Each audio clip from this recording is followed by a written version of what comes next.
Go. All right, guys, welcome back to the Whiskey Shaman podcast. We have a special guest tonight. I say we have a special guest a lot, which is good because that means I'm getting special guests. But we have Alan Bishop here from Spirits of French Lick, and he's going to talk to us about how he got into the industry and kind of what he's all about with what he's doing. So without further ado, here's Alan. Yeah, I don't know if you got a special guest, but you got a guest. We'll take what we can get. Sometimes that's half the battle with a podcast, Mm-hmm. So hey, no, my background, so I come from a little town in Pekin, Indiana, in southern Indiana, or as we call it, Hoosier occupied northern Kentucky. So for those who aren't familiar, Indiana should properly be split into two states. Anything north of Columbus you can give to Michigan, and then as far as I'm concerned, you can give Michigan to Canada.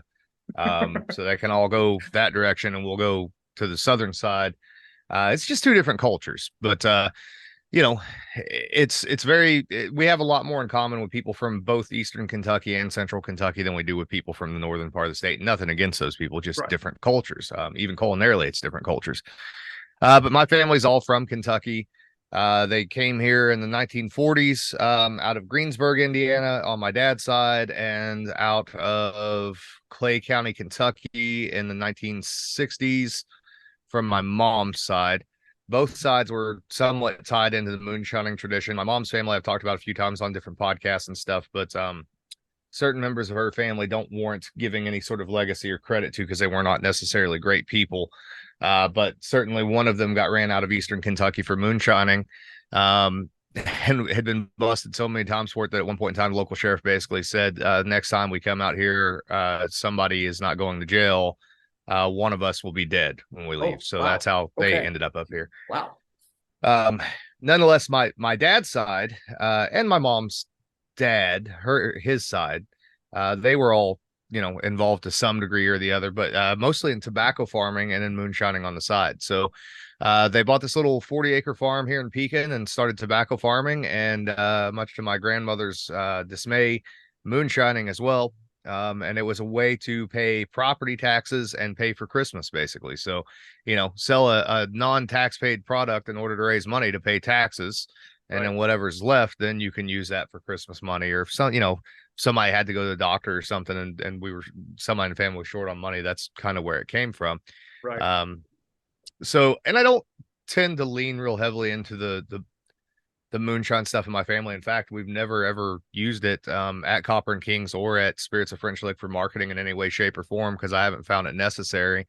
But I certainly remember growing up around stills, being 3 or 4 years old, and to me it was like another tractor. It was another piece of farm equipment. It was another reason why we can't go do fun stuff on the weekends that I wanted to do. Right, like my dad. I don't know if I ever said this on a podcast or not, but I don't think, short of once a year, because everybody in my family, my dad, my mom, my grandpa, and a bunch of other relatives, they all worked at Kimball's in Borden, Indiana, which is where my wife's family worked too. They would get tickets like in September to go to Holiday World. Okay. And I think until I was like 8 or 9, I don't remember ever going out of the county with my family other than to go to Holiday World like once a year. Like it was a big deal to go a county south and go like to the mall. And the only reason we went to the mall was because he wanted to either go to the record store or to Radio Shack because he was a CB radio ham guy. So that's cool. Yeah. But we mostly did sugar shines, and we did a lot of fruit brandies. And the real reason we did the fruit brandies, not knowing the traditions of Indiana, because there's a huge fruit brandy tradition here, was because pretty much everybody had some kind of apple tree and or pear tree in their yard, and they didn't do anything with it, but they also didn't want to mow around it because of the bees. So that's just an excuse for being stung by every flying insect in the state of Indiana at some point in time, and being highly allergic to them as well. So that was a good time for me. When I was about 15 years old, I got actually interested in distillation, for obvious reasons, not encouraging underage drinking in any way, shape, or form. But if you grow up in a rural community, you grow up anywhere, really. The more restrictive your parents are, the more you're likely to eventually lash out against that and find something. And my parents knew that I had that personality. So their theory always was they never hid anything from me. And if I was going to do anything, I was to do it at the house where they could at least keep an eye on me. So my dad and grandpa helped me build a little 10-gallon still, built out of a stainless steel coffee dispenser from Fort Knox, Kentucky. I actually still have it. It's non-functional nowadays. It's got Right. the drain taken out of the bottom of it. Um, and they basically gave me two rules. The first rule was don't blow your ass up in the backyard. And the second rule was bring us something that's worth drinking. And then they refused to tell me anything.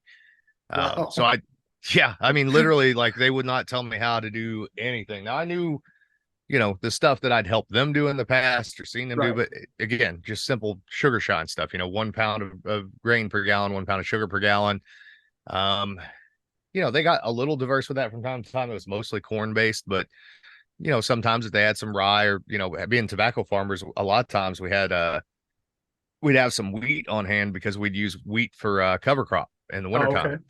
wintertime. So sometimes there'd be some wheat in there, whatever. I vaguely remember them using rye at one point in time, but to be honest with you, I don't know if they used rye or if they used ryegrass or if they even really knew that there was a difference between the two. I'm not Right. positive. Right. Um, so that got me like somewhat interested in the art of distillation, not so much the art, but like, hey, I can make whiskey, right? Right. And it's funny because I have people that I was very, very close with growing up.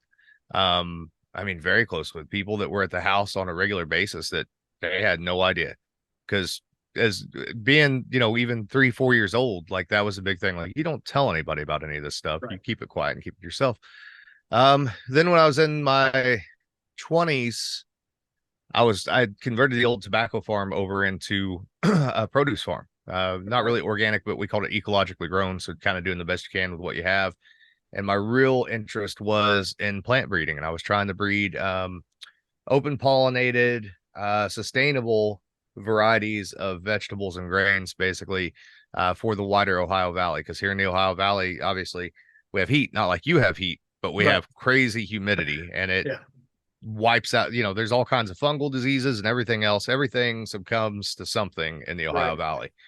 And unfortunately, we'd lost a lot of the Native American varieties and early settler varieties were already gone. So, I made friends with a lot of the old timers and got what they had and then started filling gaps. Well, when you're doing the farmer's market in the middle of nowhere, everybody else and their brothers got a garden.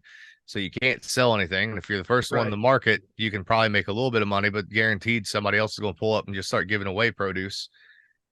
When the money was good, it was good. I was running greenhouses and selling plants and raising produce in the wintertime, throughout the wintertime, running 2 wood stoves and these 24 by 48 greenhouses, which is about enough, cutting your own wood and splitting it and keeping them going all night. It's about enough to kill you in the first place. Absolutely. But when the money wasn't good, it was because there just wasn't any money, Yeah. So you start thinking, well, I've got all this stuff and nobody's buying it. And especially, I kind of back ended into this is what happened. So what originally happened, and I think I've maybe hinted this one other time ever that I know of, but not gone into detail. What happened was a former University of Kentucky professor knew that I was into plant breeding, and he knew that I'd bred some sweet corn varieties that were starting to get some popularity. And so he sent me some field corn called Tuxpanio. And Tuxpanio is this very hard flint corn from the Caribbean. And apparently he worked on this at the University of Kentucky all throughout the 1950s. He wanted to create it as a commodity crop that was open pollinated so farmers could reuse their seeds, but also because it was higher protein, so it was better for the animals, etc. And it just never happened. And he spent years developing it and it went nowhere. And shortly before he passed away, he sent me, I don't know, maybe a half pound of this seed. Right. And honestly, when I first saw it, I was still distilling a little bit here and there on the side. And I thought, well, I'll just throw it in the ground. Nothing else will sell it for decorative. I didn't think much of it. And honestly, I didn't respect it the way that I should have. Right. Well, it just so happened that year I was working on another sweet corn project that I had about 3 acres of, and the deer and the raccoon just destroyed it. I mean, wiped it out completely. Yep. And this patch of Tuxpanio corn, which is up kind of behind and catty corner to my mom and dad's house, like if you looked for it, you could see it, but I didn't drive by it every day. I didn't walk by it every day or whatever. And I was kind of down because it'd been a bad year anyways. And I was kind of, when it was a bad year, I have to work at the gas station. That's a whole nother Yeah. story. Yeah. Exactly. Anyways, yeah. So I saw it up there and I saw that it was looking great. And so I watched it. Nothing messed with it. Nothing ate it. How it didn't, why it didn't, I don't Yeah. know. And it matured and it made a great harvest. And then I was like, you know what? I think I want to start playing around with breeding these field corns. And then that got me into turkeys and pigs, and how sustainable can you become, right? At the very least, if you can't make a lot of money, maybe you can feed yourself. Right. And very quickly that next year, after starting work on what is now Amanda Palmer, whose base was at Tuxpanio, and that was the inspiration behind it, that's when I started thinking, even if you breed a great open pollinated corn at that time, there was no real market for it. Like I couldn't even get the Amish to grow it, right? So what can you do with it? Right. Well, you could make moonshine out of it. And I was already selling wine out of the back of the truck at the farmer's market illegally. So Yeah. why not take the next step? So then by the time I'm in my late 20s, this has moved from like the little 10-gallon still and then not taking it real seriously to raising corn specifically for distillation, feeding spent mash to animals, selling moonshine at the farmer's market under the table. And it's moved on to 150-gallon still that was made out of an old milk stirrator tank. Wow. Yeah, it was a pretty legit, illegitimate operation. Right. Right. So my wife, my then girlfriend, fiance, basically said she got scared, and I don't blame her. She had every right to be scared. We would go to parties and stuff, and jars would come back around to me, and people would know where they came from when they shouldn't have. People that didn't know that I was doing that knew that I was doing it. And so she basically told me, you're going to go get a job doing this or I'm out. And she was completely supportive. She wasn't trying to be, rude about it or anything. She was just worried about it. So at the time, Indiana did not allow for small farm distilleries or artisan distilleries. There were only 2 distilleries in the state of Indiana, one of which was MGP. The other one was, no, 3, I take that back. One was MGP, the other was Huber's. They were only doing brandies and only on a very, very small, limited scale. And then Heartland Distillers. And it didn't look like the laws were going to be favorable for distillation for a long time in Indiana. So, and it was kind of moving through government at the time, but there was a specific senator who would shoot down every artisan bill that was put in front of him, and he'd call it the still on every hill bill, essentially. And even once it did pass, they basically put this caveat in there that you had to have your brewery license or your winery license for 3 years, and it has to have been active that whole 3 years. Their argument was that beer makers and winemakers had shown that they were responsible with alcohol, which really, it kind of pissed me off during the summer study committee. Yeah. And my reaction to that was, okay, but I can go get a liquor license right now, and I don't have to have any experience whatsoever, and I can start a liquor store. So what you're really saying is, okay, sell everyone else's alcohol, just don't sell your own. Yeah. Which you can imagine how that went over at the time. So I started putting in applications. Luckily it was kind of catching the very beginnings of that craft distilling wave. I mean, it would, it'd been around for a couple of years, but very, very limited, So around 2013, I started putting in applications. Basically, anytime I saw a new distillery opening up in Louisville or around Louisville, I put in an application, and probably the world's worst resume that anyone has ever seen. I finally got a bite from Copper and Kings Brandy Company. Went in, interviewed with them. I don't have to necessarily comment on the people that they were, but it's fine. Yeah. So I got hired on nonetheless that year.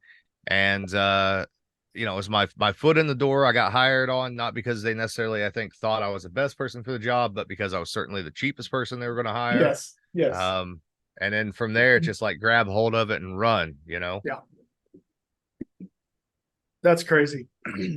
That's a crazy start. So I'm going to kind of pause you right there. I want to hear more, believe me, but one of the things I wanted to ask you before we got too far into it is, it's kind of what I ask my guests most of the time is there a specific, and I know being a distiller for a distillery, it's a little bit different because you're sampling and, basically drinking the whiskey all day. Is there a specific bottle of whiskey that you're into right now, either commercial made or whatever?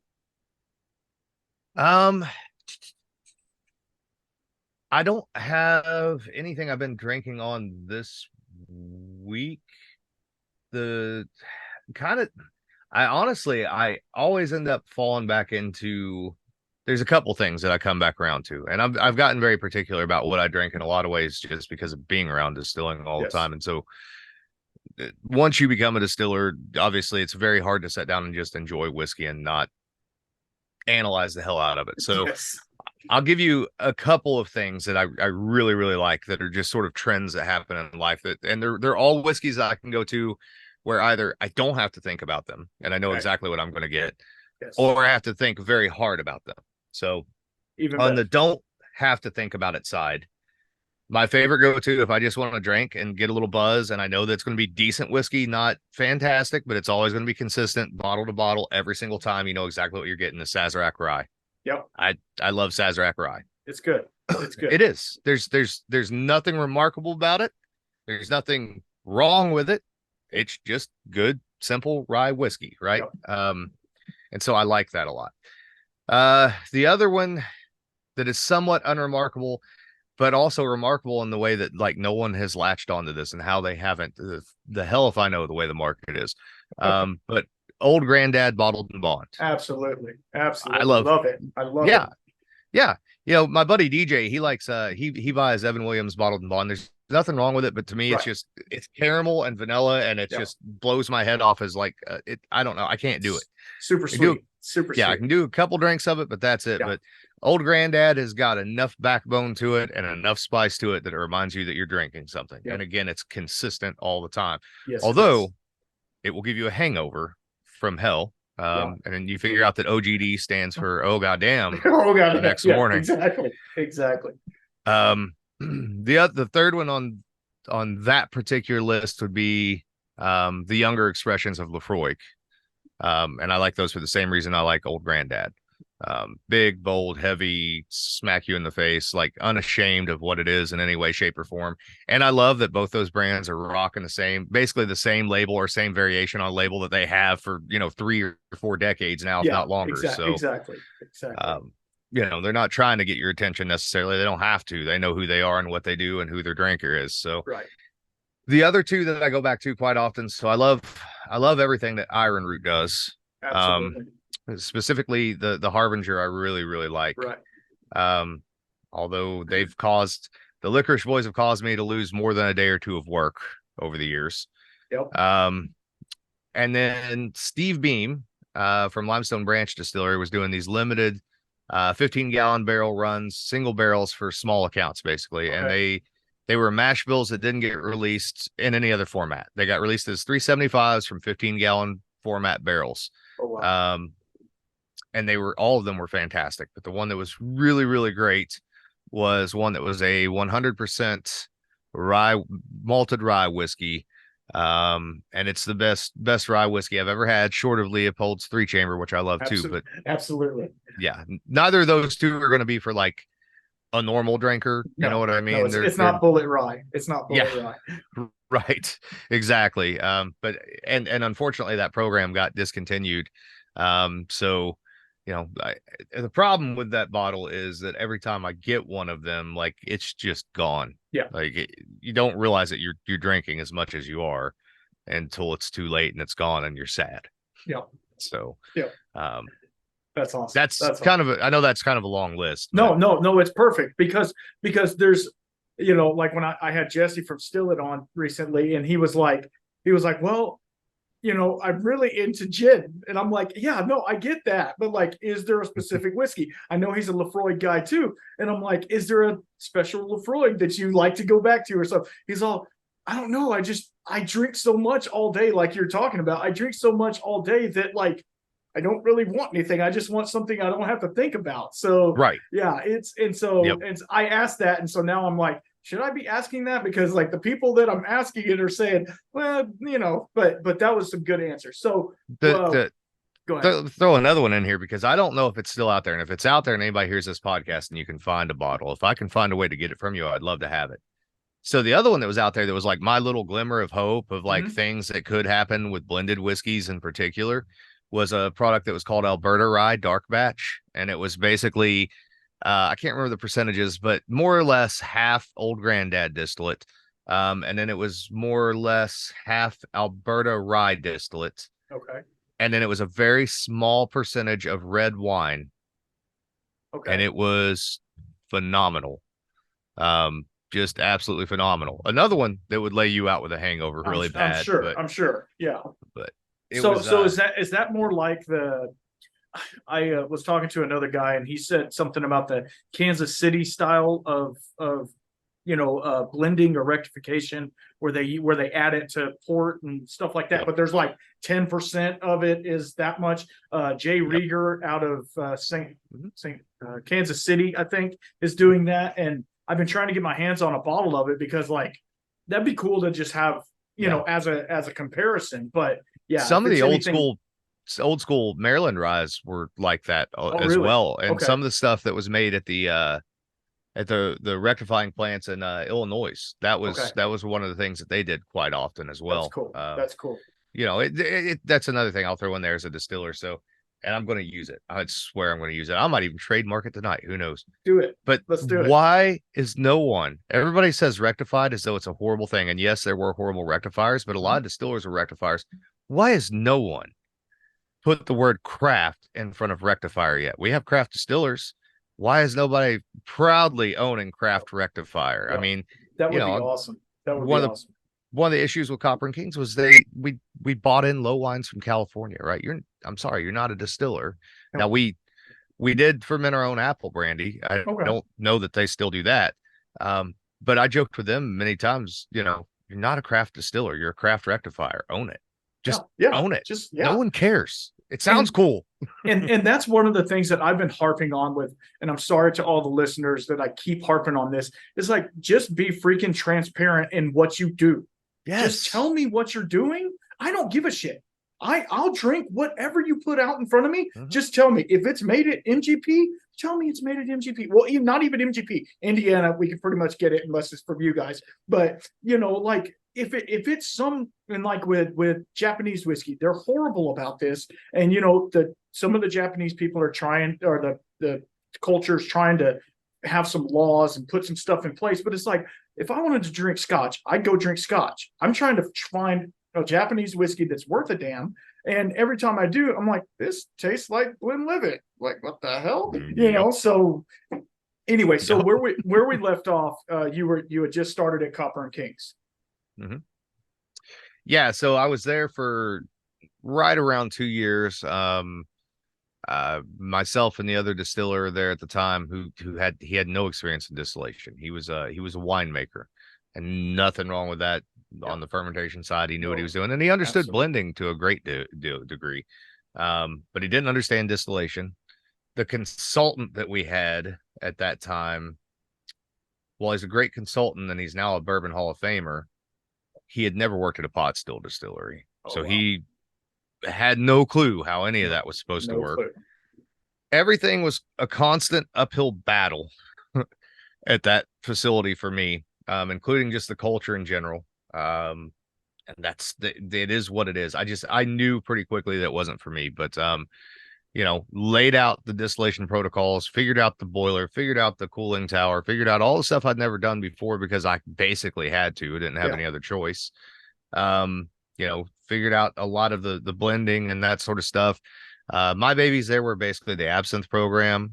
So the normal absinthe, as well as there were 3 vapor infused absinthe. So there was a lavender, a ginger, and a citrus. I don't know if they even still make those or not. They originally started off as like it was a project for certain bars that they buy a certain amount of product and then you could offer them one of these, and then it turned into it went into distribution, but I don't know whatever happened to it. The apple brandy was shared between me and the other distiller, and then my other baby there was what they call Butchertown brandy, which was done as a one-off blend of our primary 3 grape varietals, part of them that were aged 4 years in used bourbon barrels. So it's 3 used bourbon barrels, 1 New American Oak No. 2 Char medium plus toast barrel. And we did it for a charity event one time, and then that took off, and we did it as a high proof I think it was a 130 proof brandy. But I was watching Indiana basically because I wanted to get back on what I call the right side of the river, where I'm from, where I knew the history of and the background of, and what I wanted to lean into agriculturally. Because see, even though I'm a first generation Hoosier, my family, of course, being here now with my daughter 4 generations, but I'm the first generation born here. it'd be easy for me to lean into the moonshine thing, move to Kentucky and go do some stuff in Kentucky. Yeah. That's not hard. But Indiana doesn't have a Mike Veach or a Fred Minnick. So Right. Indiana presented a unique opportunity in that I not only just got to be a distiller, which I love, but I got to be a storyteller and a historian at the same time. I just needed a ship and a tall star to sail her by. Yep. Right. So, and I knew that Copper and Kings wasn't going to work. As a matter of fact, I was kind of freaking out. I was talking to Steve Beam and Lisa Wicker, who I met both of them before I ever got on at Copper and Kings, back when I was doing illicit stuff and hanging out with certain people from TV shows. And I was looking for something when I got the phone call from the Doty family to come over to what's now Spirits of French Lick for an interview, and went and interviewed with them. I think I was actually delivering Vidal Blanc grapes back from like Washington, Kentucky, back to the little winery there. I can't even remember the name of the winery now. It's in central Kentucky, for Copper and Kings, because we would do one run every year of Vidal Blanc. Basically, it's a brandy grape that does grow in Kentucky fairly well. It was like maybe you'd get 150 gallons of wine to distill or something like that. So it wasn't much at all. Might have been more than that. I can't remember. But nonetheless, I got the call, and I'm pretty sure I said yes before they ever offered me any money or even really offered me a job. I was like, yeah, fuck this place. I'm out. Yeah. So couldn't get out of there quick enough. Took the job and started there in November 2015. Helped to build out the distillery. Helped on the winery side a little bit until we started distilling in April 2016, and I've been there since then. You were there on the ground floor. That's awesome. That's awesome. Both places. I've been through 2 startups now, and listen, I like playing in the minor leagues. Right. I enjoy it because you get to do fun stuff. Right. But man, startups are hard, and they're a lot of work, and they're a lot of hours. And man, you couldn't talk about 2 places that are more different from one another. As far as Copper and Kings was 100% flash and circumstance and look shiny, coppery, squirrely stuff.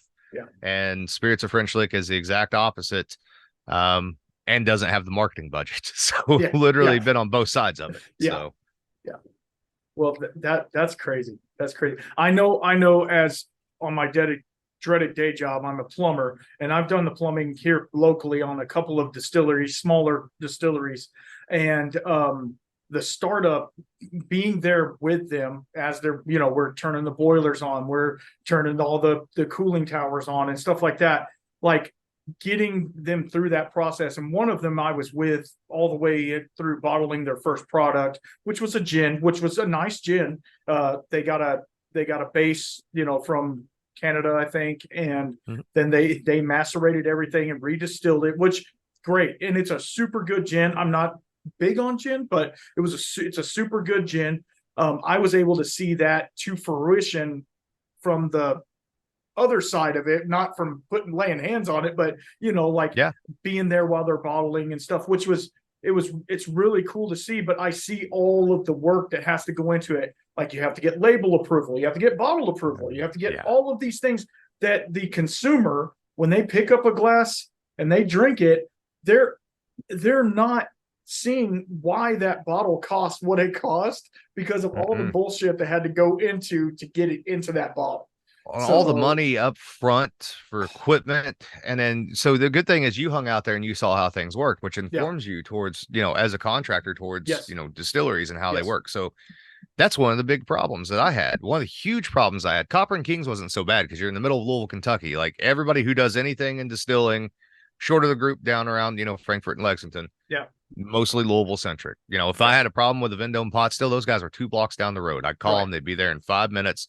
Plumber supply was 5 minutes away. Whatever I needed was right there. All the contractors that worked at all the distilleries. You go an hour and 10 minutes northwest of Louisville, Kentucky, and you end up in Orange County, Indiana. You've got some, I'm going to say this up front, you've got some great contractors, very intelligent, very smart guys that have never dealt with a distillery and have no clue how to set it up. And so literally the first 4 or 5 months is just, how the hell do we get this to work? The boiler guy I can't understand. He comes in, I call him, I'm like, I got a boiler problem, and it's a different boiler than what I had at Copper and Kings. Here's what's going on. And he walks around and he looks at it, and I don't know. And his answer is always, well, small boilers don't like to be turned off. And I'm like, well, we don't run 24/7. Yeah. So So sorry. let's figure out something here, guy. And it's not their fault. They just never No. done it before. No. But that was a bit, that's going to be a big part of anyone's frustration if they want to start a distillery in a rural area or in an area without distilleries already. If you have to pay extra money for a contractor to come in from elsewhere that knows what they're doing when they're getting into a distillery, it is almost always going to be worth it to do it. Absolutely. And have them train the local guy, so A, they don't have to come back, and B, the local guy knows what the hell's going on when you call him. So and that's one of the things I told this startup distillery, which they're good friends of ours. And I've been working for them for a long time, and they decided to do this. And he's doing some really cool stuff. He's doing some he got his still from Austria, and they actually have family that makes eau de vie, peach eau de vie in Austria, and that's really huge around my area as peaches. And so they're doing the same exact thing with the same still that he was running on it because he had it, anyway. So they're doing really cool stuff. But I told him when he was doing all this, being that I've been in a lot of different distilleries and know about, I don't know the ins and outs, but I'm like, you need to upsize everything you have for double what you need, because that way it doesn't have to run at max capacity the entire time. Your chiller needs to be double, your boiler needs to be double. That way you can crank it down and it don't have to work its ass off, and then you can just go from there. And you can expand as you need to without all the problems. And luckily, I don't know why would people listen to me? Nobody listens to me, but they actually listened, and they got a bigger boiler and a bigger chiller. And now they're actually chilling their fermenters as well, which I'm like, that's awesome, because it's freaking, I think today was 101. It's the 18th day of over 100 degrees, with like 70% humidity. So, it's not horrible if you have the AC blowing right on you. Right there. Yeah. But yeah, it's when you're starting up like that, it's like there's so many things that you have to do to get it right, and you have to oversize everything so much that it's like, well, why are we doing that? We're so small. We're only trying to make a couple pallets a year or something. Believe me, it's going to catch on. You're going to want to make more. And I think be smart and look at it like this too. The other there is one other side to that as well. So if you're going to plan out a distillery, be smart about it. And I agree with you. Almost always it's worth oversizing. Mostly. So the danger zone is exactly where Spirits of French Lick is right now, and it's where Copper and Kings was before they got bought out by Constellation. They'll always exist as a brand now. If Constellation does nothing else with them but move cheap brandy using their label, they'll always exist as long as it's valuable to them as a label. Right. Now, what merit that has, that's up to fans to decide. So I'm not judging them. But when you get to that mid-size craft distillery, is where things get scary, because all right, so probably, I guess what I'm trying to say is probably the owners of Spirits of French Lick should have stepped back and at some point in time and had a conversation in their head. Are we going to be real distillers, or are we going to be a winery that makes spirits? Yeah. And I don't think that they had that conversation at all. And I work for them, and they're good people, but I don't think that conversation was laid out initially. Right. In any way, shape, or form. And so now we're at the point where we can feed 15 states plus Canada plus maybe another couple markets if we want to. And it's no problem as long as you have the marketing budget and you have, feet on the ground salespeople, neither of which we currently have, which is why I do so many podcasts and so much of that stuff. I used to do a lot of on the ground stuff, and you can't do all that stuff. There's no way one person can do it. I also don't own anything. So I, don't necessarily feel like that's my job all the time. Right. And it shouldn't be.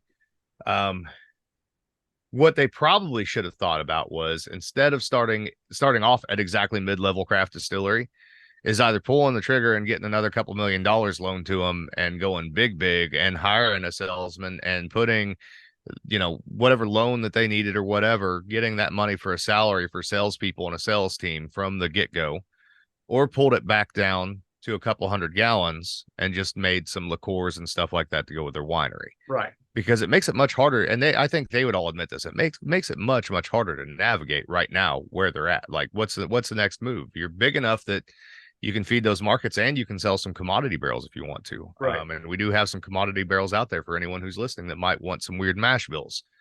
We might be talking in a minute.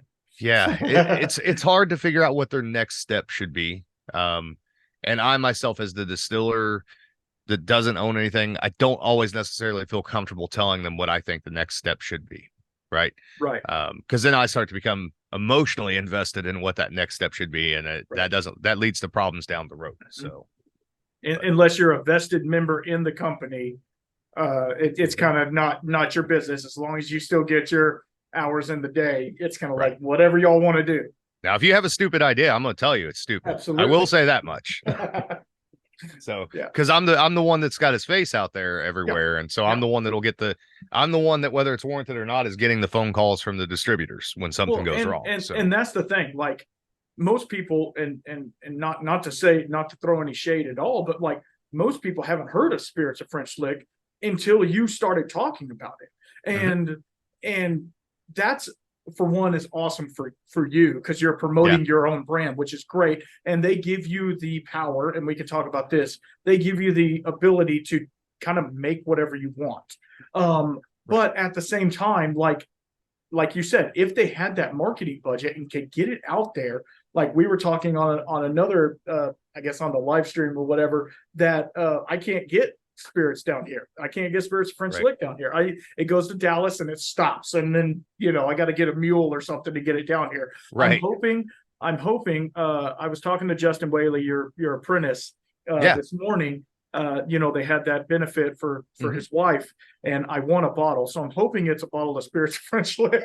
so at least I could have one bottle. Speaking of that, he's got to mail that out. Text me and remind me of that, and I'll make sure that maybe something a little extra gets in there for you. I appreciate that. Yeah, this is an exclusive anyway. But it's just really, it's really cool that, like, even though you're not fully vested in the company, you don't have a share, and I don't know if you do or not, but you don't have a share in the company, but yet you're still promoting it because it's your product that's going out there. So tell us a little bit about that.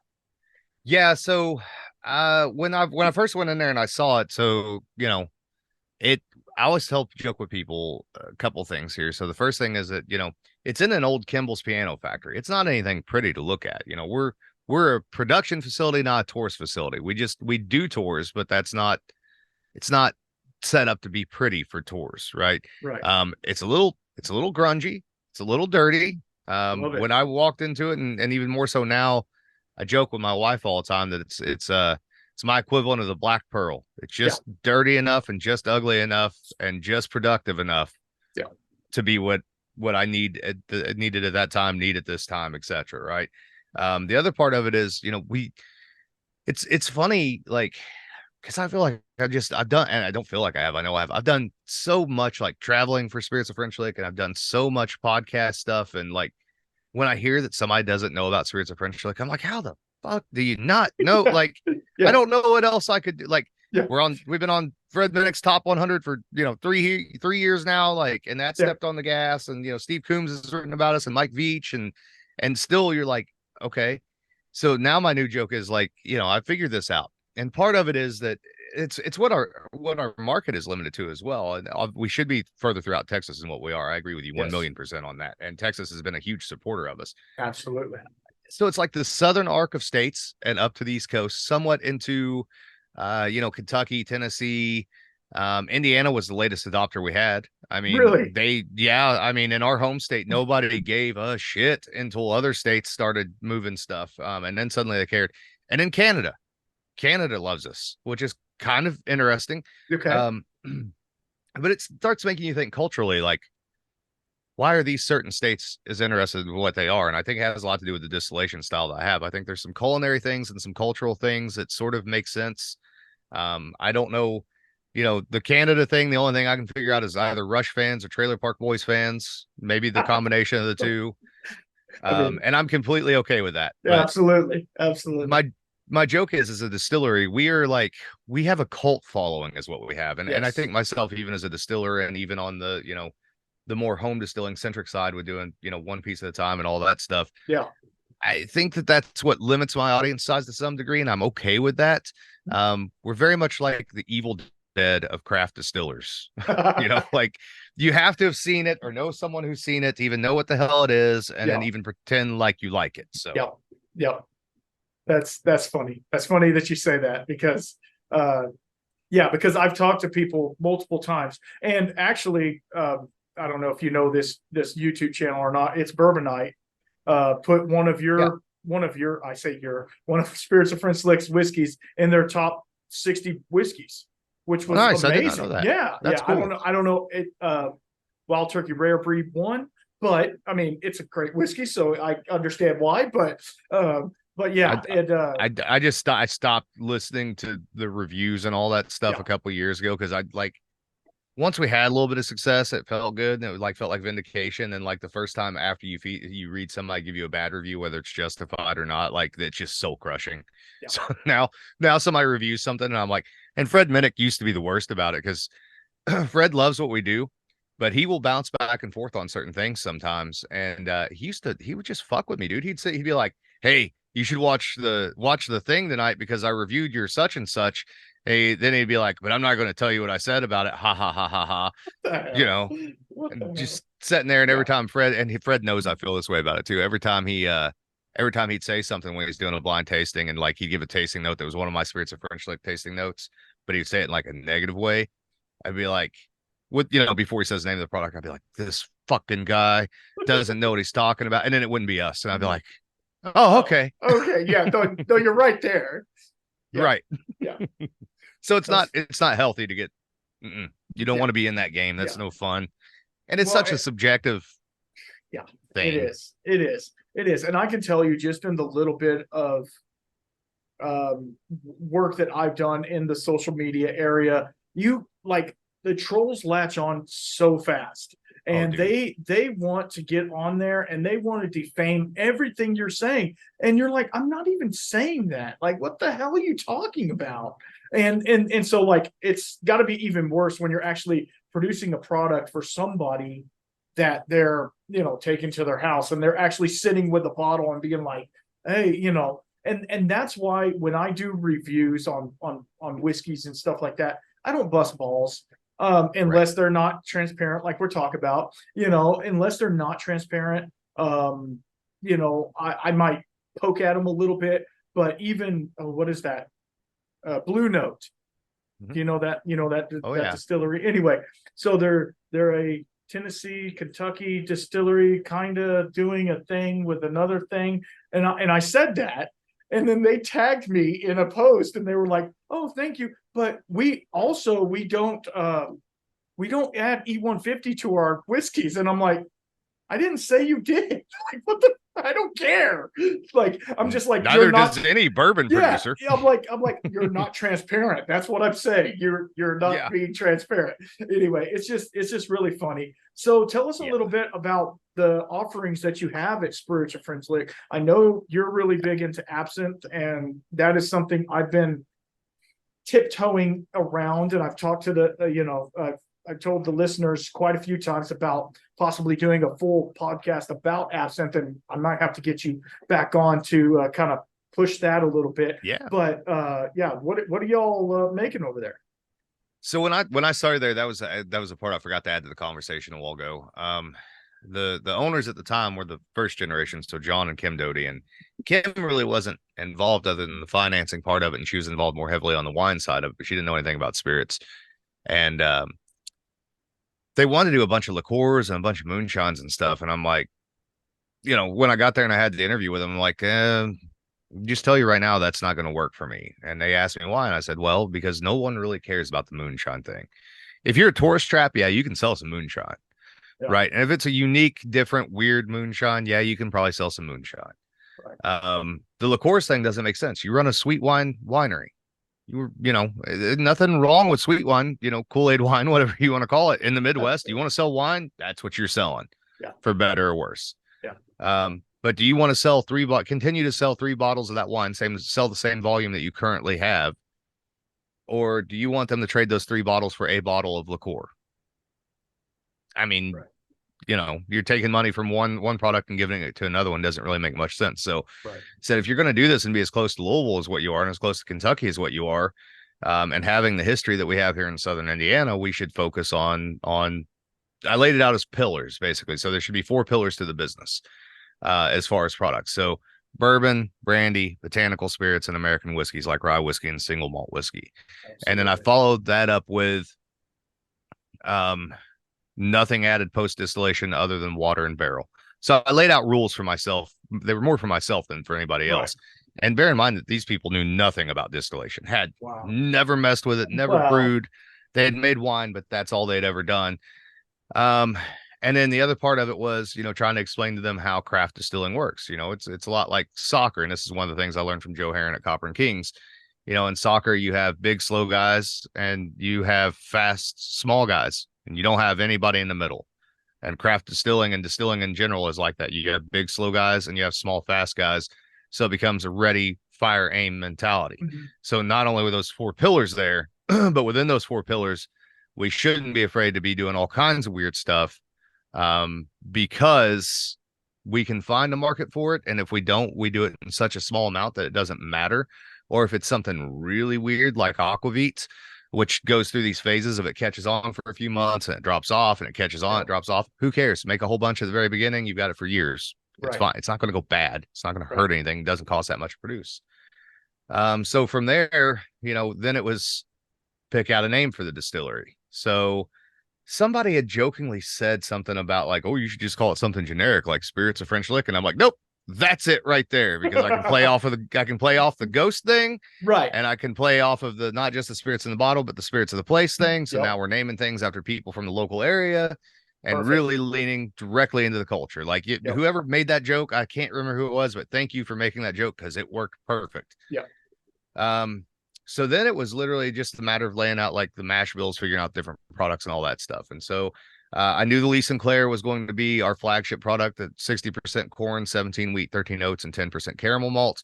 I've been making some variation of that mash bill since I was 15 years old. The very first thing I did when grandpa and dad said, bring us something when it's worth drinking, is I thought to myself, I didn't know the history of oats and distillation. They have a very, very long history going back before Scotch and before Irish whiskey. That was one of the very first things that was made in the British Isles, was whiskey based on oat malt or oats in general. Back then, I didn't know that. I just knew oats were a grain that I'd never seen my grandpa and my dad use. And so that's where I started formulating that mash bill. And we actually did make 2 barrels of that at Copper and Kings that sold through the Mic Drop label for stupid prices up in New York at 7 years old. Yep. Yeah, I heard about that. Yeah. Supposed to be undisclosed. Too bad the guy that distilled it saw the label, guys. It's not that hard to figure out. Yeah. And they were dumb enough to put the mash bill on the label. Like nobody saw that label and said 60% corn, 17 wheat, 13 oats, and 10 malt. Huh. I seem to remember Buffalo Trace made a whiskey like that one time. No. That mash bill didn't exist until I did it. Yeah, exactly. So we knew that was going to be the flagship. I knew I wanted to do a wheated bourbon because I love wheated bourbons. Absolutely. Sinclair's a modified wheated bourbon, but I wanted to do a straight up wheated bourbon. What else in there was the initial things? There were some ideas that the owner had. I wanted to do a rye whiskey. I knew I wanted that rye whiskey not to be a Kentucky barely legal, which is 51 rye. Right. I also don't like 95.5 in general, so I didn't want to do that. But I did like the George Washington mash bill. So we leaned into that and we switched out for brewer's malts. We do that with a lot of the stuff. We switch out for brewer's malts. I knew that I had the Amanda Palmer corn that I could play with. So we immediately started growing that in year 2, and putting down barrels of what's now called Hindostan Falls. The owner's idea, so he wanted to do a buckwheat bourbon. And at the time, I think only Koval and Corsair had anything with buckwheat in them. Yep.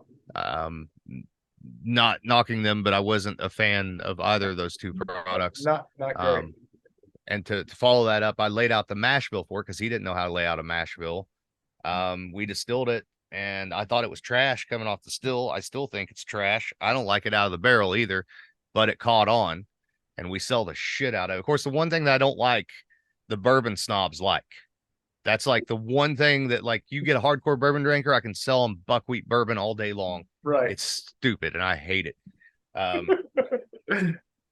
but I hate it because of particular memories associated with the flavor. So we Right. toast some of the buckwheat and it comes off almost like stout beer. And so it goes Okay. like peanut butter and chocolate. And so it reminds me of Reese's Pieces. Hmm. Every time I smell it and every time I taste it, I have this memory of being 5 years old and I was sick. I was in the back of my mom's car and she gave me Reese's Pieces and I threw up. Yeah. And I just, Not good. I'm Not good. honest with people about it though. Like if we're Yeah. doing a single barrel tasting, I'm like, listen, I'm not going to do you any good on tasting notes on this because I don't like it. Don't. I hate it. Just don't. It might be Right. great for you. Just don't. Yes. Just Yeah. don't. You can feel free to tell me what you think about it, and I'll just take your word for it because I don't like it. And Um, that's something that we had talked about in a previous podcast, about your going back to like what you taste is so subjective because what you're tasting is a memory of yes. something that Yeah. happened. So it's like it's so difficult for me to tell somebody a tasting note, well, this tastes like this. No, it doesn't, because that guy's not going to taste that. Yes, you get the basic notes. It's caramel, vanilla, whatever, all that. That's fine. But like, this smells like my grandma's attic. I don't know what the hell your grandma's attic smells like, or this smells. Man, it's so this, funny that you use that one in particular. So weeded bourbon, if the weed is forward, a lot of times it can come off to some people as musty. Yep. It's not musty. That's what wheat brand That's smells what like. It's Yep. yeah. Yeah. And I had so, that conversation with Justin recently about William Dalton. He's like, smell this. He's like, it smells off. I'm like, nope, that was our farm grown wheat right there, is what that was. There was nothing wrong with it. That's what it does sometimes, man. my marker for wheat now, at my last sommelier class, one of the instructors, he's the, I don't know what he does, but he's a big guy in the Old Riley distillery in North or South Carolina, one of the two. Anyway, and he said they did a wheat whiskey, and every time he went to even the new make or a 4-year-old age, he goes, he got the taste of Whoppers or malt balls in his mouth.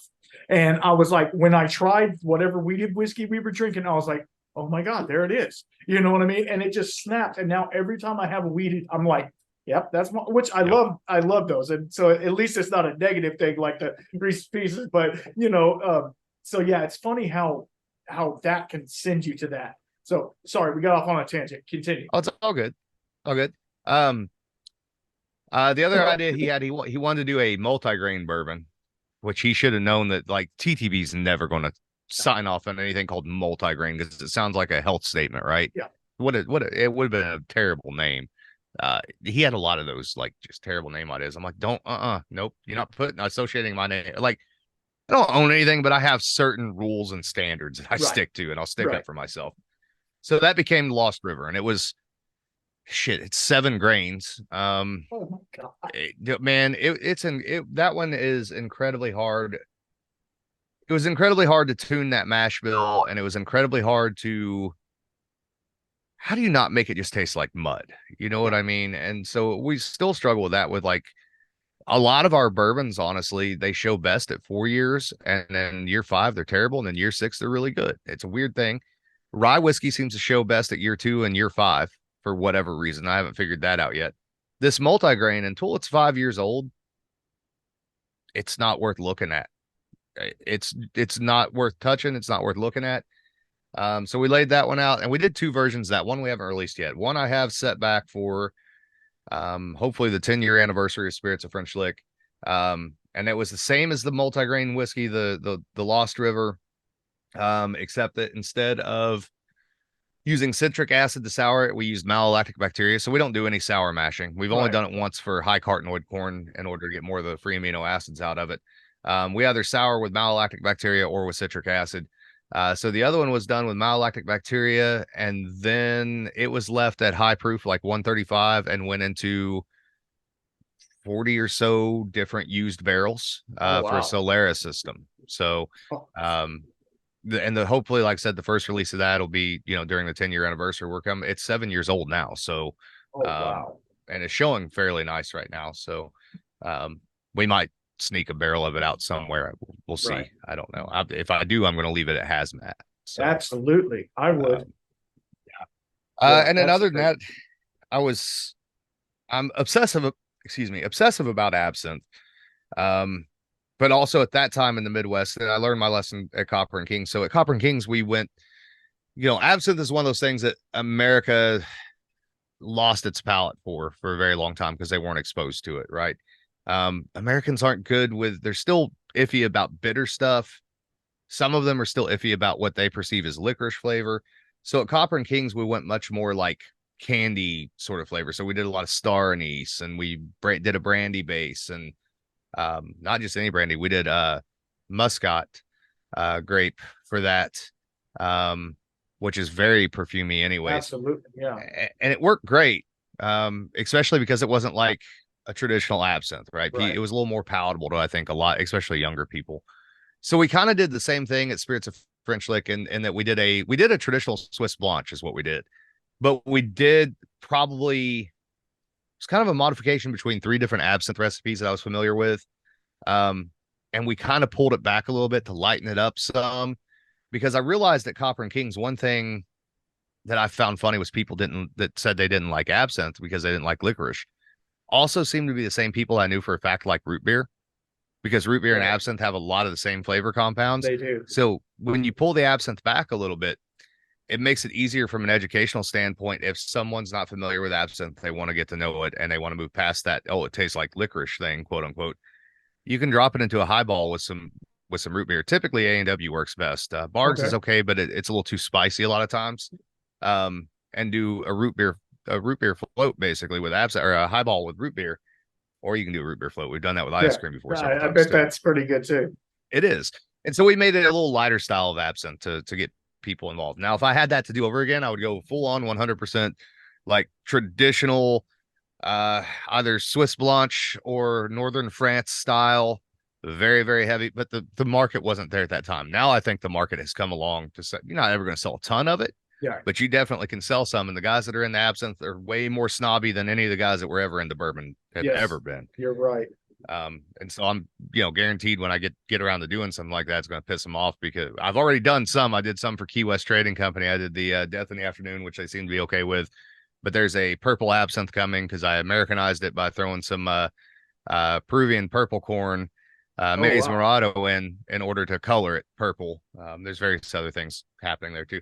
Anyways, long short of it, we did the absinthe. I wanted to do an aquavit because I never got to do an aquavit at Copper and Kings, and I thought, well, you walk into a liquor store and you look at like botanical spirits, gin's got this huge aisle, right? And there's 100 different gins. Well, you got to knock one of those off the shelf and then get yours on the shelf and then hope nobody knocks yours off.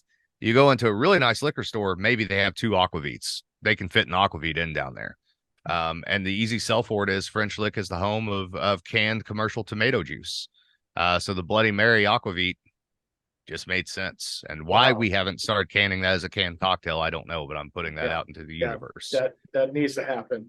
Yeah, especially one of the old vintage like French Lick tomato juice like labels on it or something like that, or something inspired by that would be cool. I love a good Bloody Mary. So yeah, that's we've done some other various different things. We do an Old Tom gin, which I really, really like. We do some 100% oat whiskey. There was a while there where I think I had in my mind that like maybe I was going to do some component whiskey. So I did like a few barrels of 100% oat whiskey, 100% rye whiskey with like a bunch of different rye malts in it. I did we've got a corn whiskey that we're getting ready to release as a bulk product. It's 90% just yellow number 2 dent corn and 10% chocolate malt. And you can't taste the corn at all. It's just straight chocolate. The chocolate just takes over. Yeah. And that was entirely the purpose. Cause like, what, if you're a craft distiller, you're defined as one of two things. You're either on premise or off premise. And thank God before COVID hit, we've always been an off premise brand because our prices were too high for most bars to put us in the well.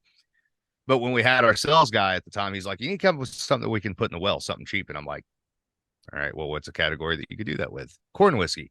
Because what is there short of, mainline, basically mellow corn is all there is. Yeah. And you don't want to reproduce that because there's no money in it. Nope. But what could a bartender use? Something that tastes like chocolate for sure. Yep, absolutely. So we went that direction with that. It's actually really hard kind of sometimes to think through. To think through like what all we have, but apple brandy is the other big part of it. I am a huge fan of apple brandy. Apple brandy and absinthe are kind of my go-to things. Yep. If I won the lottery, I'd for sure launch an apple brandy brand. Not just distilling it, I'd be buying barrels from apple brandy producers, not only in the United States, all over the world, and I'd be doing crazy ass blending with it. Because I think there's a gap in the market there, and I think apple brandy is the one brandy that can stand up next to bourbon. You're not going to flip a bourbon drinker, but you Nope. can get them to buy a few bottles of it for sure. You can. So we focus on Hoosier style apple brandy because that's kind of the history of the region we're from in southern Indiana, a 6-county region called the Black Forest, Washington, Orange, Lawrence, Crawford, Harrison, Perry County. By the mid 1850s, basically each of those 6 counties had upwards of 150,000 apple trees per county that were used specifically for apple brandy production, not named varieties. They were grown from seed year to year, just like you see in Calvados. Between 1858 and 1914, there were 150 plus legal operating distilleries making apple brandy in that 6-county region. It was considered the highest quality apple brandy you could get in the world. We even have records of it being exported to Normandy, which is hilarious to me. That means the local French people weren't drinking their Calvados. They were drinking our Hoosier style apple brandy. So it's our apple brandy in the style that we make, in the traditional Hoosier style that we make to the best ability that we can. It's much more kind of joke that it's like bourbon's sexier older sister, right? Okay. It's very similar to bourbon. You're going to have a very similar experience to bourbon, but you're going to have those notes of like stewed apples, those notes of apple crisp, those notes of baked apple pie. I'm sold. Sometimes a little cinnamon characteristic as well. And so the new thing now is, again, you end up painting yourself in these weird corners because I have rules. So bourbons all go in at low entry proof, 105. Oh, wow. Brandies all go in at still proof. So the apple brandy goes in at 135. And the idea there is that you're trying to hold on to as much of that apple as you can. You want some barrel in there, but you want that apple to hold up to that barrel. You drop the apple brandy to a lower proof and that barrel is going to overwhelm it. Right. So strangely enough, this turns into a thing. And what happens is we do a lot of single barrels. And I jokingly, because I love putting apple brandy in front of people, I would jokingly like doing a single barrel pick. We're coming up on lunch. Everybody's feeling a little tipsy or whatever. Be like, let's get into an apple brandy barrel, right? Just going to go ahead and send them over the edge. Just go ahead and get them good and plastic before they go to lunch. Because, it goes in at 135, and in that particular warehouse, we raise proof. So it'll come out in 140, 142, whatever. But it doesn't drink like that. No.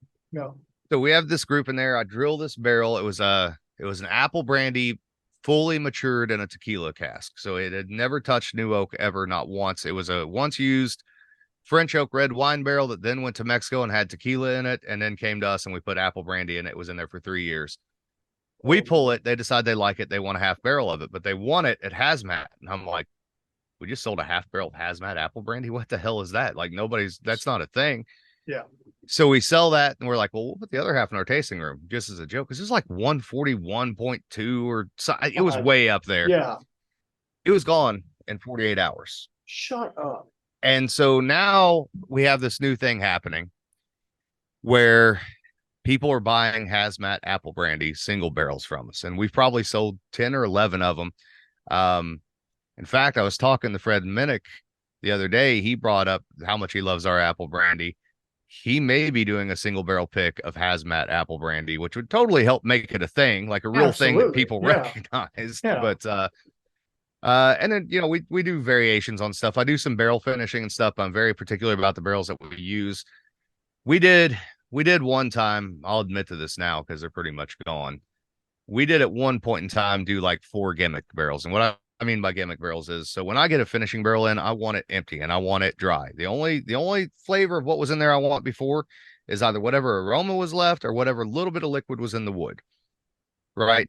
You shouldn't ever be throwing a bourbon or a rye into something that just takes over the flavor profile of it. And still, if you want to call it a DSS, distilled spirit specialty, go for it. That's fine. Nobody. Right.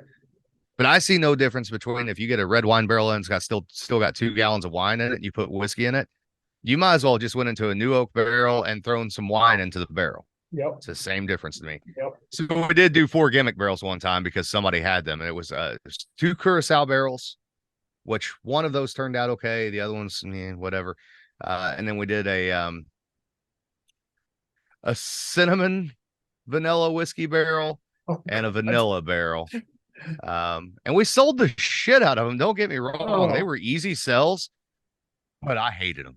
I hated them. And I will never, ever, ever do that again at Spirits of French Licks. So, but, yeah. it is what it That's is. That's the closest we've ever come to breaking my rules. So, right.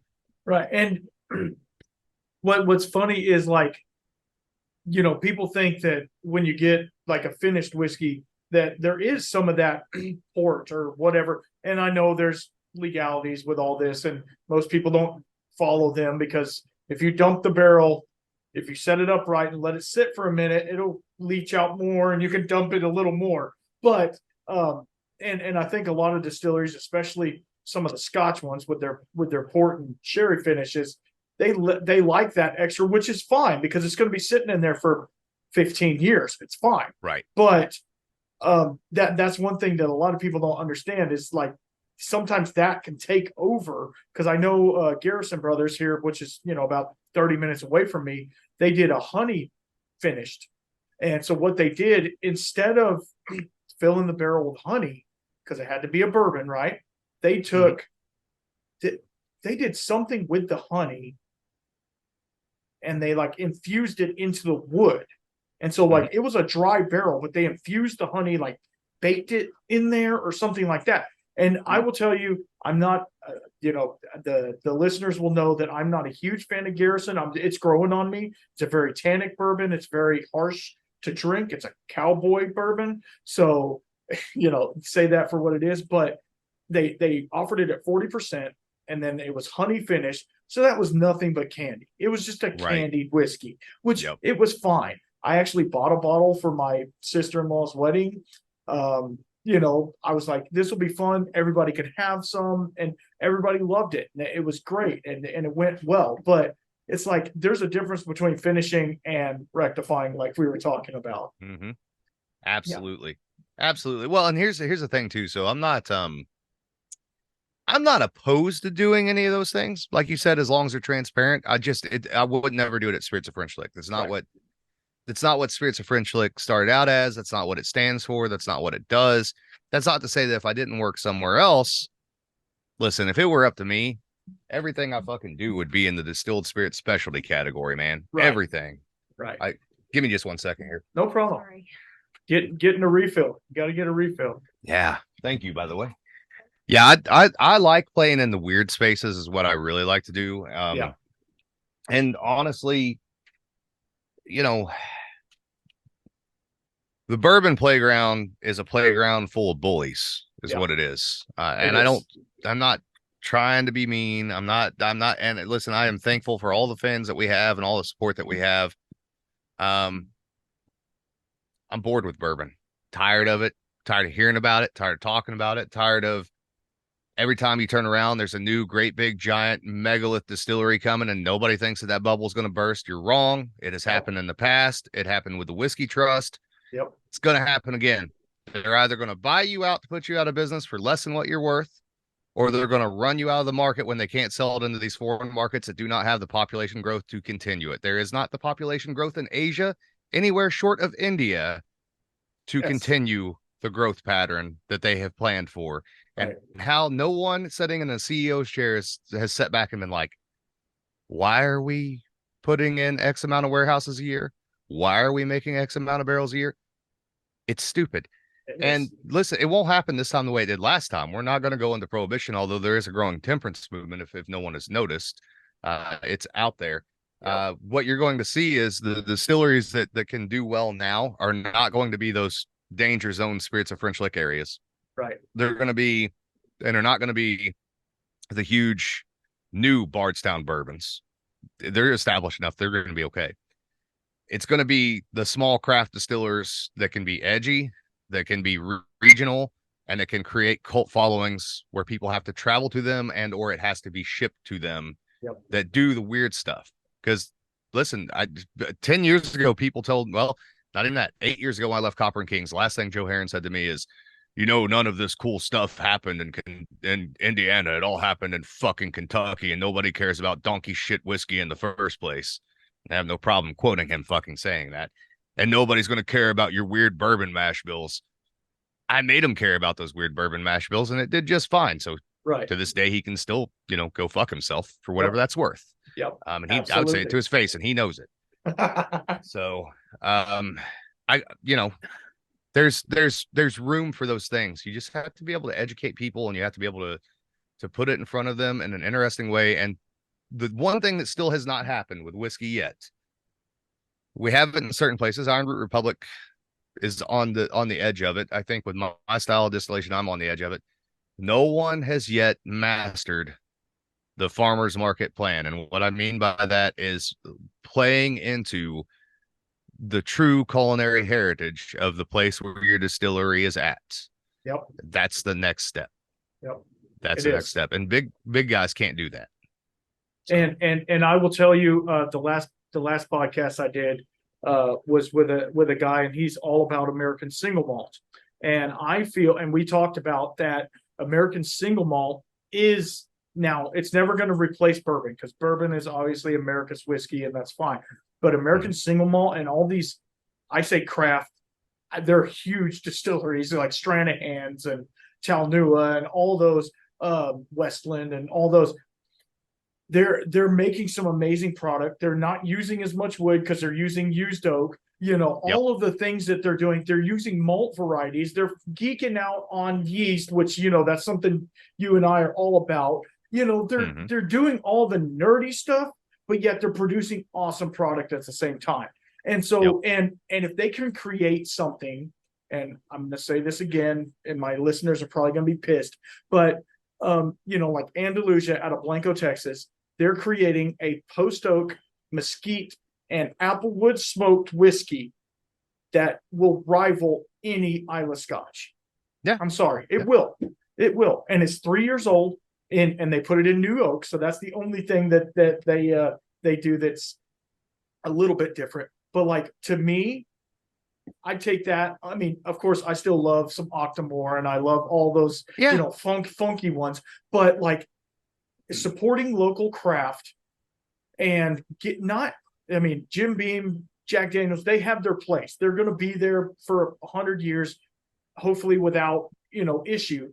But supporting these more local distilleries, these craft distilleries that are doing single malts because they came from a brewing background or whatever, is going to be, I feel like, the next wave in whiskey. And I don't know how you feel about that. It is. And I think too that there's room there for that DSS stuff, the hybrid stuff. Absolutely. Right? Like, so experiments that I've done, as a home distiller in the past, things like Stein beer, stone beer, and distilling that, going back to what whiskey originally was in the British Isles. It's actually a little bit of a botanical spirit, and that's not necessary. Botanical spirit's not a bad word anymore. That's the funny thing. Even 3 or 4 years ago it was. Now it's not. You know why? Because people had a whole bunch of time to sit at home and research stuff and read about it, and they're like, oh, I wonder what that tastes like. Yeah. But the oak thing's the other factor. There's 2 oak blights. One is now definitely for sure in the area in the Midwest where most of our white oak is grown. The other one's coming. So we're going to have problems with oak availability. We already have, as a craft distiller, we already have major problems with oak availability, especially quality air seasoned oak. I went from guaranteed 24-month-old air seasoned barrels for $215 a piece just a couple of years ago to we can't guarantee anything past 18 months, and you're going to pay close to $400 a barrel for it. Oh, Lord. Right. And I'm getting a better deal than a lot of people. You get out your direction or you get out towards California, people bringing in white oak, they're going to pay, almost $800, $900, $1,200 for it by the time it gets to them. You're right. So there's that. And then the other funny thing is you think about the profile of bourbon. It's primarily a corn whiskey, right? Most of it is, produced in Kentucky and or at MGP. Let's just be honest. We'll put them in there. That statistic about 90% of the world's bourbon was bullshit when it was said in the 90s, and it's still bullshit today. Yep. 100%. Basically you have 3 mash bills that pretty much everyone uses. If you're in Kentucky and you're one of the big guys, you're basically using the same Charles Everett Beam yeast strain that all the other guys except for Wild Turkey are using. And if the story is true about Jimmy collecting yeast from the wild out there at the distillery, that was probably also the Charles Everett Beam strain because it'd be the most common strain in Kentucky. Yeah, just hybridized a little bit. Yeah. And then you go into new American oak with a standard 3 or 4 char. And what do you get? Okay, so you got a corn whiskey. Corn is already sweet. It's yellow number 2 dent, so it's not doing anything weird for the most part. It's already a sweet profile. You throw it into a sweet barrel, and then you hear everybody rave on about the caramels and the vanillas and the butterscotch. Well, great. Do you also pour sugar into your frosted flakes? Do you eat frosted flakes because you like corn? Yeah. Yeah. Pretty boring, man. Yeah. Just give me 15 creamers and 5 packs of sugar with my coffee, right? Yep. I don't want my coffee to taste like coffee. I don't want my corn whiskey to taste like corn. See, now I'm going to get the hate mail, and I'm okay with it. I thrive on it. You won't, because it's true. Like I try to tell people all the time that especially in the bourbon realm. Now, when you get to single malt and stuff like that, it does get different, and even rye whiskey, if it's not all MGP 95.5.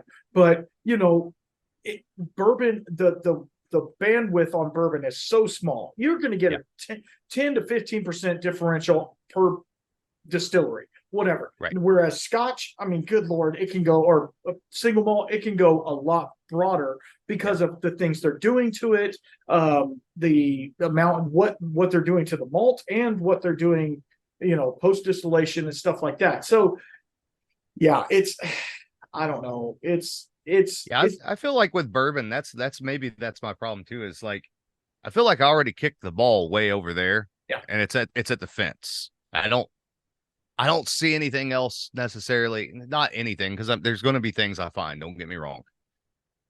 I don't see anywhere else that ball can go that's going to be interesting, good, or different enough to be something that's going to attract my attention for very long. Right, is what I would say. Right, so. And that's why Jim Beam just came out with their Claremont whiskey, which is a single malt. And that's why everybody's experimenting with different oaks and. I Amberana finished this, or I did this, or I did that. And I'm like, Amberana has its place. I get it. It's a great wood for limited usage. I get it. If you like Cinnamon Toast Crunch, it's a great wood to use. Yep.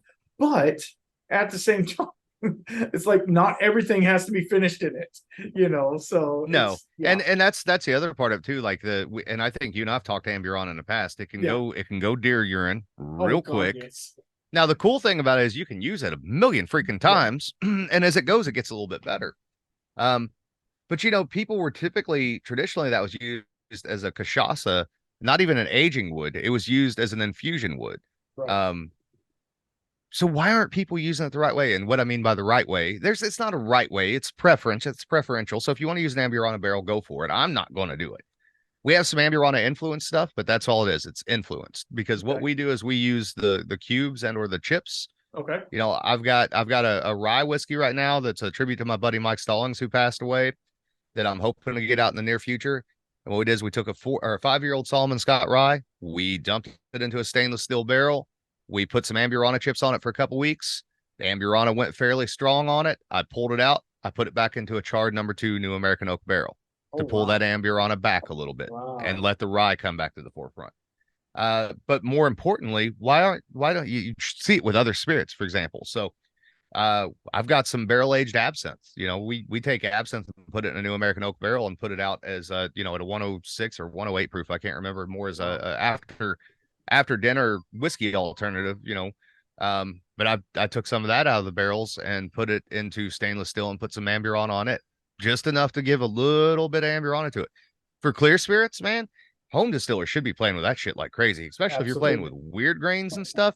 Throw some Amberana on it for a day or two at most and pull it off, just enough to give a little of that characteristic. So, but yeah, I mean, and I don't mean any offense to the Hubers in particular, because the later cigar batches after the barrels got some wear on them, they're pretty good. But that first cigar batch that they did, man, and they know this, I can't do, dude. Yeah, that better be the only thing you're drinking or the last thing you drink, as Justin said on a recent podcast. Yeah, and you're gonna wake up and taste it the next morning. You're gonna be like, "What the hell is that?" Yep. Yeah. Well, before we go, because we ran a little over, and that's okay, because we're having good conversation. What do you see, not only in your future, because I see, and this is just me prophesying as a shaman. I'm sorry, that's stupid. I see your future going, going in big ways, because I see your YouTube channel blowing up and stuff like that. But how do you see Spirits of French Lick in the next 6 months to a year, and how do you see your private projects going? How do you see all that working out? Not great at that sort of thing. So, but Spirits of French Lick again is at that middle-sized distillery range, right? And the truth of the matter is it'll either sink or it'll swim, but it's got to do one of the two. Right. And it's got to make up its mind what it wants to do. It has a great chance of doing really, really, really cool stuff. We have a great chance of doing really, really cool stuff. And it's got a fantastic foundation to launch off of to do those things. It just, as an organization, has to figure out how to capitalize on that and to make it work. Right. And I think that will get figured out. I think that we did really, really well going into COVID, because at the time we had a great team. It was myself, Jolie Kasperzak, and Sean White, plus the owners. And the owners were smart enough to know what my strengths were, smart enough to know what Sean's strengths were, and smart enough to know what Jolie's strengths were. And Sean obviously became a casualty because of COVID. Didn't die from COVID, but his job became a casualty because can't go out and do anything. Right. Jolie left, which kind of left me in the midst of launching all that. But we were prepared for the pandemic because we were already doing so many things online, right? That gave us this huge head start above a bunch of the other craft distilleries, including the fact that I already had platforms to advertise on, etc.